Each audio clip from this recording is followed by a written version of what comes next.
mbokk yi koor gi daanaka yegsi na subhanallah li ci des bareetul de ñun ñooy sàggane vraiment mooy koor xaar ba dernière minute moo tax suñu koor lu ñuy rate ci ay jëf ju baax wala lu ñuy rate ci koor gi yàlla rek a ko xam. nitu yàlla yi saxaabatul kiram radiallahu anhum ak nitu yàlla yi ñoom dañ daan préparer koor dañ ci daan gis ñoo xam ne 6 mois avant ñuy waajal koor subhanallah.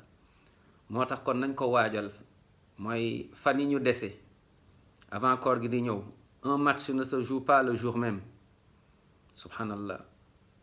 dañ koy préparer si mooy sa xol, préparer si mooy sa jëmm, préparer si mooy ay habitudes yoo amoon, ay habitudes yoo xamante ni yu ñaaw la léegi nga koy war a préparer ngir mën cee génn détaché wu ci ndànk-ndànk. préparer tàmmal sa yaram mooy jotaay ju rafet ju baax, waaye tàmmal sa xol tamit mooy que ni fréquentation bu rafet, mooy que ni nga connecté ko ak alquranul karim.